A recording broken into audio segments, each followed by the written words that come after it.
As-tu déjà remarqué que certaines personnes semblent perdre leur éclat sans raison apparente? Leur visage paraît fatigué, leur regard éteint, comme si une lumière s'était enfuie d'eux. Et si je te disais que cette lumière n'est pas physique, mais spirituelle? Le Quranic Mysteries nous apprend qu'Allah subhanahu wa ta'ala retire le nour, la lumière divine, du visage de celui qui s'éloigne de lui à travers certaines habitudes cachées, des gestes quotidiens, parfois banals, qui volent ta beauté intérieure sans que tu t'en rendes compte. Depuis plus de 1400 ans, le Coran a averti les croyants contre ces comportements qui ternissent non seulement le visage, mais aussi l'âme. Et aujourd'hui, la science moderne confirme ces vérités. Ce que le monde appelle fatigue, stress ou mauvaise mine n'est souvent que le reflet d'un déséquilibre spirituel. Ce que tu ressens dans ton cœur se lit sur ton visage. C'est une loi du islamique mysticisme. La beauté extérieure est le miroir de la paix intérieure. Alors, reste jusqu'à la fin de cette vidéo, car tu vas découvrir les 5 habitudes cachées qui volent ton éclat. Et surtout, la dua puissante que le prophète Muhammad sallallahu alayhi wa sallam récitait pour que la lumière divine ne quitte jamais son visage. Et avant de commencer, une chose, tu fais peut-être partie des 70% de personnes qui regardent nos vidéos sans être abonnées à cette chaîne. Si tu veux faire partie de ceux qui recherchent la lumière, abonne-toi maintenant à Les Voix de la Lumière, active la cloche et reste avec nous jusqu'à la fin. Ce que tu vas apprendre ici pourrait transformer ton cœur et ton reflet. Écris dès maintenant dans les commentaires « Oh Allah, illumine mon visage par ta lumière » et que cette vidéo soit ton premier pas vers un spiritual awakening profond, celui où la beauté ne vient plus du miroir, mais du cœur. Il existe une forme de fatigue que même le sommeil ne guérit pas. C'est celle de l'âme tourmentée, du cœur qui pense trop, du visage qui porte le poids des soucis invisibles.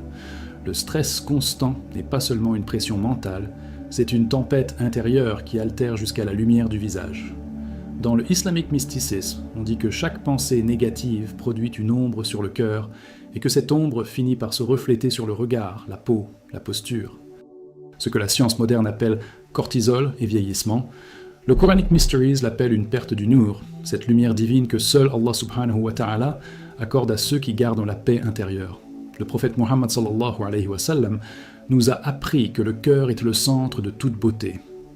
Il y a dans le corps un morceau de chair, s'il est sain, tout le corps est sain. Et le cœur ne trouve la sérénité que dans le dhikr, dans la répétition du nom divin. Allah subhanahu wa ta'ala dit dans le Coran. En vérité, c'est dans le rappel d'Allah que les cœurs trouvent la paix. Sourate Ar-Ra'd 13-28. Ce verset n'est pas une simple consolation poétique, c'est une clé de transformation spirituelle. Lorsque tu te rappelles de ton Créateur, ton esprit s'aligne, ta respiration se calme, ton visage se détend. Même les anges s'approchent, et la paix descend comme une brise légère. Le stress, lui, est un voleur silencieux. Il s'introduit par la peur du futur, par les regrets du passé, par les comparaisons qui éteignent la gratitude. Chaque fois que tu dis « et si » ou « pourquoi moi », tu invites le doute à manger la confiance. Mais celui qui place sa confiance en Allah subhanahu wa ta'ala ne s'éteint jamais. Le stress ne disparaît pas parce que les problèmes s'en vont. Il disparaît quand tu te souviens que Allah est le meilleur des planificateurs. Sourate Al-Anfal 8-30. La beauté véritable ne vient pas du miroir, mais de cette foi tranquille qui dit « Je ne contrôle rien, mais je sais que mon Seigneur contrôle tout ». Essaie ce soir un simple exercice spirituel. Assieds-toi, ferme les yeux et répète lentement « Ya Salam, Ya Rahman ». Sens ton cœur s'apaiser, sens le flux de ton souffle redevenir un acte d'adoration. Dans le Occult Knowledge in Islam, on enseigne que chaque nom d'Allah possède une vibration qui nettoie une partie spécifique du corps. Ya Salam adoucit les traits, Ya Rahman réchauffe le cœur, Ya Nur éclaire le visage. Ce ne sont pas des mots magiques, ce sont des ponts vers le Créateur. Ainsi, le stress constant est un poison, mais son antidote est simple, le souvenir. Souviens-toi qu'aucune difficulté n'est envoyée sans sagesse, qu'aucune larme n'est ignorée par celui qui voit tout. Lorsque tu t'abandonnes, ton âme cesse de lutter et ton visage redevient lumière. Car le Spiritual Awakening commence le jour où tu comprends que le repos n'est pas dans le monde, mais en Allah subhanahu wa ta'ala. La nuit est un secret entre le serviteur et son Seigneur. Lorsque le monde s'endort, Allah subhanahu wa ta'ala observe ceux qui se lèvent pour prier, mais il veille aussi sur ceux qui, dans leur sommeil, se réparent. Dormir n'est pas un acte de paresse, c'est une miséricorde divine. Dans le islamique mysticisme, On dit que le sommeil est une petite mort offerte chaque nuit pour renaître plus pur au matin. Le prophète Muhammad sallallahu alayhi wa sallam a enseigné que même le simple fait de s'endormir avec une intention sincère, comme dire Bismillah avant de fermer les yeux, transforme le repos en acte d'adoration. Le Coran dit « Et nous avons fait de votre sommeil un temps de repos » Surat An-Naba 78-9. Ce verset semble simple, mais il renferme l'un des Quranic mysteries les plus profonds. Le corps, l'esprit et l'âme se régénèrent dans le silence nocturne. Pendant que le monde des hommes s'éteint, les anges écrivent, les cellules se réparent, le cœur s'allège. Allah subhanahu wa ta'ala a conçu le sommeil comme un atelier invisible, où les blessures physiques et spirituelles trouvent leur guérison. Celui qui néglige ce don divin ferme la porte de sa propre renaissance. Aujourd'hui, beaucoup remplacent le sommeil par des écrans, la méditation par les notifications, la prière du soir par des pensées agitées. Ils se couchent tard, le visage éclairé par une lumière artificielle, oubliant la vraie lumière, celle d'Allah subhanahu wa ta'ala. Les anciens maîtres du Spiritual Awakening disaient « Le corps qui ne dort pas selon la nature oublie la voix de son créateur. » Et n'est-ce que pas vrai? Quand le corps se fatigue, la foi vacille. Quand la tête bourdonne, le cœur s'éloigne du dhikr. Le sommeil dans la islamique philosophie est lié au tawakkul, la confiance. Fermer les yeux, c'est dire à Allah « Je t'abandonne mon âme, sachant que tu la rendras au matin. » Le prophète Muhammad sallallahu alayhi wa sallam récitait avant de dormir « Bismika Allahumma amutu wa ahya » C'est en ton nom, ô Allah, que je meurs et que je vis. Bukhari. Ces mots contiennent une sagesse cachée. Quand tu dors en paix, c'est que ton âme a cessé de lutter contre le destin. Et ce lâcher-prise rend le visage lumineux, apaisé, jeune. Dans le Occult Knowledge in Islam, on enseigne que celui qui dort après la prière d'Isha, le cœur pur, est entouré par des anges protecteurs. Ils veillent à ce qu'aucun mal, visible ou invisible, n'approche de lui. Même ses rêves deviennent une forme de révélation douce, un signe parmi les prophecies and signs de la nuit. Ainsi, négliger le sommeil, c'est refuser une audience que ton Seigneur t'accorde chaque nuit. Le sommeil n'est pas une perte de temps, c'est un moment où Allah t'enseigne en silence. Les mots ne disparaissent jamais. Ils voyagent, vibrent, laissent des traces invisibles sur les visages et dans les âmes. Dans le islamique mysticisme, on dit que chaque parole prononcée se transforme en une lumière ou en une ombre qui entoure celui qui la prononce. C'est pourquoi le prophète Muhammad sallallahu alayhi wa sallam nous a avertis. Celui qui croit en Allah et au jour dernier, qu'il dise du bien ou qu'il se taise, les mots, bons ou mauvais, façonnent notre monde intérieur. Et celui qui laisse la négativité envahir sa langue verra cette obscurité se refléter sur son visage. Les savants du Quranic Mysteries expliquent que le dos des lèvres est le miroir du cœur. Si le cœur est dur, la langue devient acide. Si le cœur est apaisé par le dhikr, les mots deviennent doux, apaisants, presque guérisseurs. Allah subhanahu wa ta'ala dit « Et ne médisez pas les uns des autres. L'un de vous aimerait-il manger la chair de son frère mort » Surat Al-Hujurat 49-12. Ce verset n'est pas une simple interdiction morale, c'est un diagnostic spirituel. Celui qui parle mal des autres se nourrit de leur lumière et perd la sienne. Dans la islamique philosophie, la parole est une énergie créatrice. Les anciens maîtres disaient « Chaque mot est une graine jetée dans le jardin du cœur. Si tu sèmes la colère, tu récolteras l'amertume.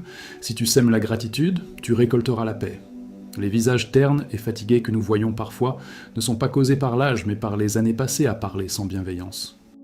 Le Spiritual Awakening commence le jour où l'on comprend que se taire peut être un acte d'adoration et que la douceur des mots attire la douceur d'Allah subhanahu wa ta'ala. Regarde autour de toi, combien de gens s'éteignent lentement parce qu'ils alimentent chaque jour leur âme de plaintes et de critiques. Et combien de visages, même ridés, brillent d'une beauté paisible simplement parce qu'ils bénissent, encouragent, sourient. Le prophète Muhammad sallallahu alayhi wa sallam a dit « Un bon mot est une aumône. » Bukhari. Chaque fois que tu choisis la bonté plutôt que la moquerie, ton visage gagne une lumière qu'aucune crème ne peut offrir.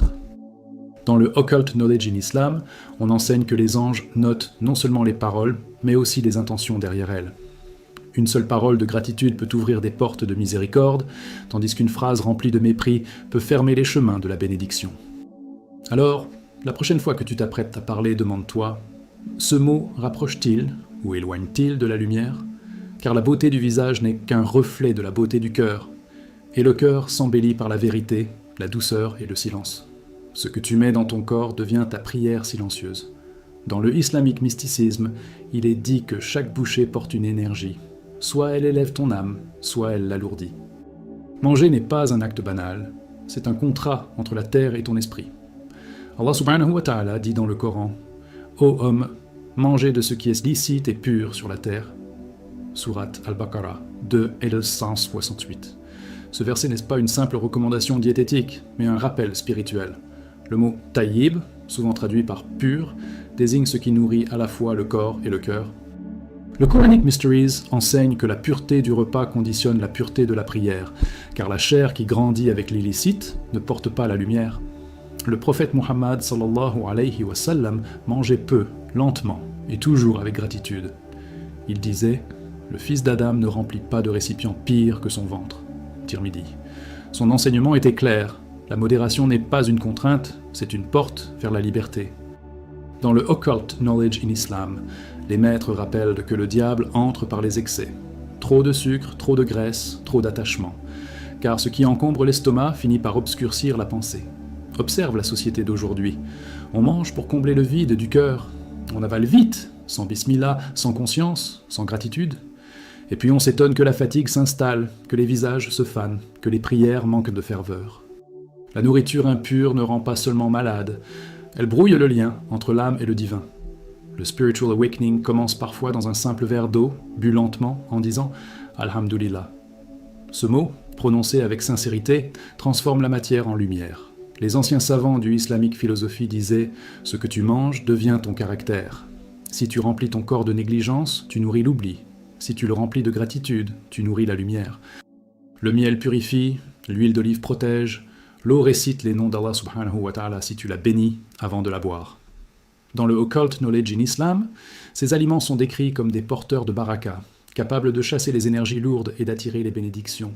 Souviens-toi, la beauté n'est pas dans ce que tu portes, mais dans ce que tu ingères avec conscience. Mange peu, mange pur, mange avec décre.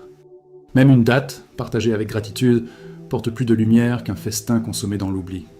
Le prophète Muhammad sallallahu alayhi wa sallam disait « Le croyant mange avec un seul intestin, alors que l'hypocrite mange avec 7. » Bukhari.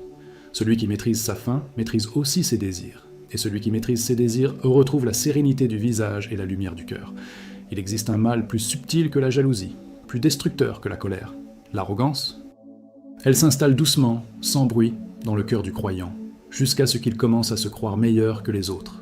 Le prophète Muhammad sallallahu alayhi wa sallam a dit « N'entrera pas au paradis celui qui a dans son cœur ne serait-ce qu'un atome d'arrogance. » Muslim. Ces mots sont lourds de sens, car l'arrogance ne se lit pas toujours sur le visage. Elle se cache dans les intentions, les gestes, la manière de regarder autrui. Dans le islamique mysticisme, on dit que l'orgueil est la poussière du shaitan. Invisible mais étouffante, l'arrogance ternit la beauté intérieure. Même les visages les plus harmonieux perdent leur éclat lorsque la fierté s'y installe. Le Quranic Mysteries enseigne que la lumière du croyant descend du cœur vers le visage. Quand le cœur se gonfle de fierté, cette lumière s'éteint. Allah subhanahu wa ta'ala dit « Ne marche pas sur la terre avec arrogance, car tu ne fendras pas la terre et tu n'atteindras pas la hauteur des montagnes. » Sourate Luqman 31, 18. Ce verset nous rappelle que la grandeur véritable n'appartient qu'à lui. L'homme humble attire la rahma, miséricorde, tandis que l'orgueilleux attire le vide. Dans le Spiritual Awakening, on comprend que la vraie beauté ne brille pas par l'apparence, mais par l'humilité. Ceux qui se prosternent souvent développent une lumière particulière sur le front, non pas à cause du sol, mais à cause de la soumission du cœur. C'est ce que les anciens appelaient le signe des prosternés. Dans le Occult Knowledge in Islam, l'arrogance est perçue comme une énergie sombre qui déforme le nafs, l'ego. Elle empêche la personne de recevoir la guidance, car elle ferme les portes du dhikr. Regarde autour de toi. Combien de gens perdent leur paix simplement parce qu'ils veulent avoir raison ? Combien d'âmes belles se fanent parce qu'elles refusent de s'excuser ? L'orgueil n'est pas seulement un péché, c'est un poison lent qui ronge la douceur du cœur. Le prophète Muhammad sallallahu alayhi wa sallam disait « Celui qui s'humilie pour Allah, Allah l'élèvera, et celui qui se croit supérieur, Allah subhanahu wa ta'ala le rabaisse jusqu'à ce qu'il comprenne la leçon. » Dans la islamique philosophie, la beauté naît de l'équilibre entre la dignité et l'humilité.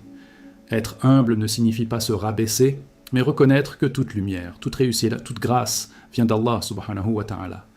Celui qui dit « Alhamdulillah, même dans la gloire, garde son éclat ». L'arrogance, elle, ferme le visage et durcit les traits. L'humilité, au contraire, rend le visage paisible, doux, presque rayonnant. La lumière du croyant humble attire les cœurs, car elle vient d'Allah lui-même. Le monde moderne nous pousse à chercher la beauté dans les miroirs, alors qu'elle se trouve dans la lumière du cœur. La vraie beauté, celle que ni le temps ni la douleur ne peuvent effacer, vient du nur qu'Allah subhanahu wa ta'ala accorde à ceux qui vivent avec sincérité. Ce n'est pas le maquillage, ni les filtres, ni les vêtements qui illuminent un visage. C'est la paix intérieure, la pureté du regard et la douceur de l'âme. Le islamique mysticisme enseigne que chaque acte spirituel, aussi petit soit-il, allume une flamme dans l'invisible. Et lorsque ces flammes se multiplient, elles forment cette lueur que les gens appellent charme, mais que le Coran nomme nur. Les Quranic Mysteries révèlent que ce nur n'est pas seulement un symbole, mais une réalité tangible, une énergie subtile qui enveloppe ceux qui se rapprochent d'Allah subhanahu wa ta'ala par la sincérité, la gratitude et le repentir. Ceux qui abandonnent le stress, qui dorment paisiblement en invoquant le nom d'Allah, qui parlent avec douceur, qui mangent avec conscience et qui marchent avec humilité, voient leur visage se transformer. Leur lumière n'attire pas les regards par vanité, mais apaise ceux qui la croisent. C'est la beauté des cœurs éveillés, un spiritual awakening silencieux, mais éclatant. Les savants du Occult Knowledge in Islam affirment que chaque péché assombrit le visage, tandis que chaque acte de bien l'éclaire. Celui qui prie à l'aube, qui pardonne même sans excuse, qui dit Alhamdulillah même dans l'épreuve, voit son reflet changer. Ce n'est pas une magie, mais une conséquence naturelle. La lumière divine répond à la lumière du cœur. Le prophète Muhammad sallallahu alayhi wa sallam récitait souvent cette invocation.